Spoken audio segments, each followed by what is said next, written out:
कहते हैं कि मंदिर, गुरुद्वारा, मस्जिद या चर्च, इन सभी जगह में एक कमाल की शक्ति होती है जो बुरी एनर्जी और आत्माओं को अपने आसपास भी भटकने नहीं देती। लेकिन अगर हम आपसे कहें कि गोवा में एक ऐसा चर्च है जिसे दुनिया का सबसे ज्यादा हॉन्टेड चर्च माना जाता है, तो क्या आप उस पर विश्वास करेंगे? ये कहानी है 3 दोस्तों की, जिम, हैरी और सैम, जो अपनी वैकेशन के लिए गोवा आए थे। हर किसी के विश लिस्ट में फ्रेंड्स के साथ गोवा ट्रिप पर जाना जरूरी होता है। इसीलिए जिम, हैरी और सैम बहुत ही ज्यादा खुश थे। उन्होंने गोवा जाकर वहां पर बाइक रेंट पर ली और गोवा की ब्यूटी को एक्सप्लोर करने लगे। एक रात वो लोग एक पार्टी से वापस लौट रहे थे और वो वापस जाने का रास्ता भटक गए। काफी रात हो गई थी और गोवा के जंगलों से भरे रास्ते पर उन तीनों के ही फोन में नेटवर्क नहीं आ रहा था। इसीलिए ना वो गूगल मैप्स की मदद ले सकते थे और ना ही इतनी रात में उन्हें सड़क पर कोई इंसान नजर आ रहा था। वो बस अपनी बाइक पर सवार सही रास्ता ढूंढने की कोशिश कर रहे थे। तभी कुछ ही दूर पर जिम को रात के अंधेरे में एक चमकदार लाइट नजर आई। जिम ने उस लाइट की तरफ देखा तो उसे हिल्टन पर एक चर्च दिखा। जिस तरह चांद की रोशनी उस सफेद चर्च पर पड़ रही थी, वो बेहद सुंदर लग रहा था। जिम को लगा कि इस चर्च में जरूर कोई तो होगा जिसे वो मदद मांग सके और वापस अपने होटल पहुंच सके। जिम के कहने पर तीनों ने अपनी बाइक्स उस चर्च की तरफ मोड़ ली, पर उन्हें नहीं पता था जिस चर्च के सामने वो खड़े थे वो कोई मामूली चर्च नहीं, बल्कि दुनिया का सबसे हॉन्टेड चर्च माना जाता है, जिसका नाम है थ्री किंग्स चैपल। कहते हैं कि करीबन 200 साल पहले वहाँ पर 3 पुर्तगीज राजा हुआ करते थे जो उस चर्च में ही रहते थे। उस एरिया पर रोल करने के लिए उन तीनों के बीच कई सालों तक लड़ाई चलती रही। अंत में उनमें से एक राजा ने बाकी दोनों राजाओं और उनकी फैमिलीज के खाने में जहर मिलाकर उन्हें मार डाला। उसके बाद उस राजा को उन दोनों मरे हुए राजाओं के भूत दिखने लगे, जिससे वो पागल हो गया। लोग कहते हैं कि वह पागल राजा जिसे भी देखता था उस पर अपनी तलवार से वार कर देता था। वो इतना पागल हो चुका था कि एक रात उसने भी जहर खाकर अपने आप को मार डाला। तब से माना जाता है कि उन तीनों राजाओं की आत्मा अभी भी उस चर्च में घूमती है। पर इस सब से अनजान जिम, हैरी और सैम आधी रात में उस चर्च के सामने खड़े थे। उस चर्च के आसपास का एरिया बिल्कुल खाली था और वहाँ पर कोई भी मौजूद नहीं था। जिम को लगा शायद चर्च के अंदर कोई तो होगा। उसने चर्च का दरवाजा खोलने की कोशिश की, लेकिन वो दरवाजा बंद था।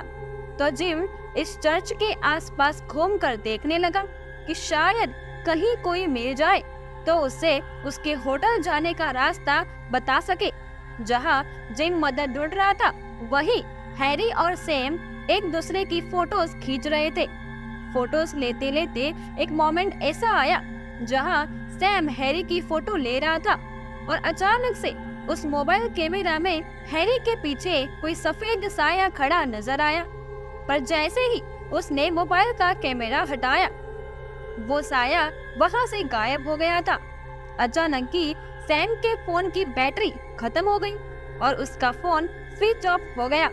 वही जिम चर्च के आसपास घूमकर फिर चर्च के दरवाजे के सामने आ खड़ा था, लेकिन इस बार चर्च का दरवाजा खुला पड़ा था।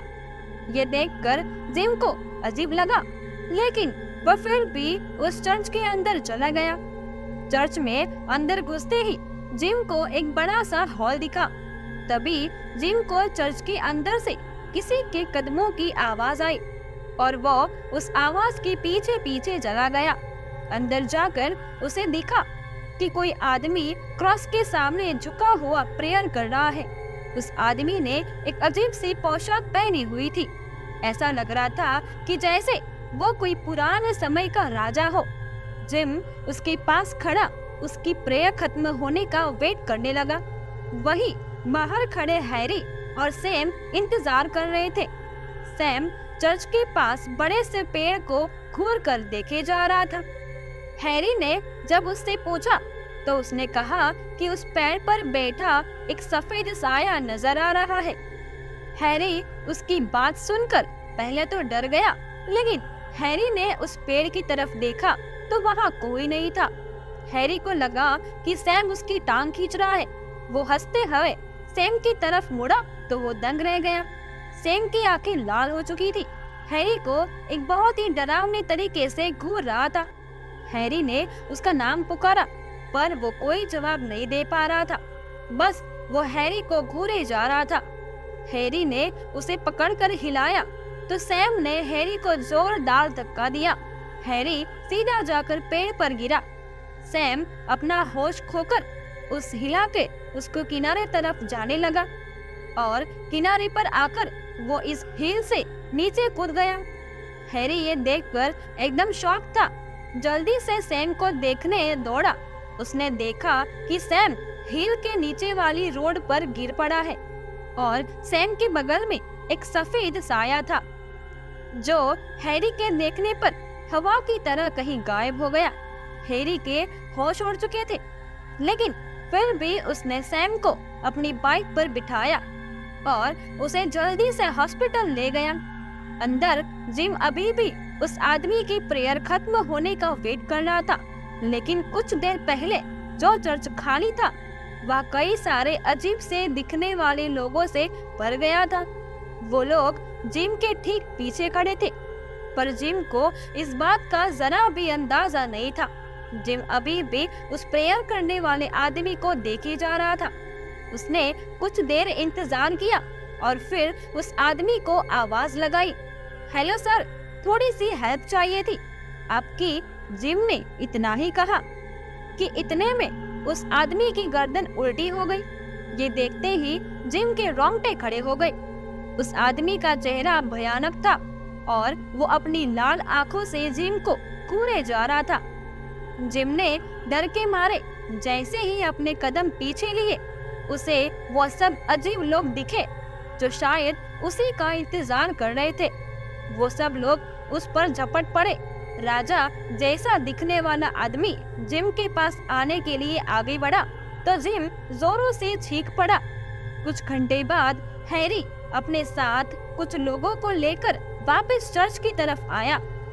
उसने सैम को अस्पताल में एडमिट कराया और वो उसे थ्री किंग्स चैपल के हॉन्टेड होने का पता लगा।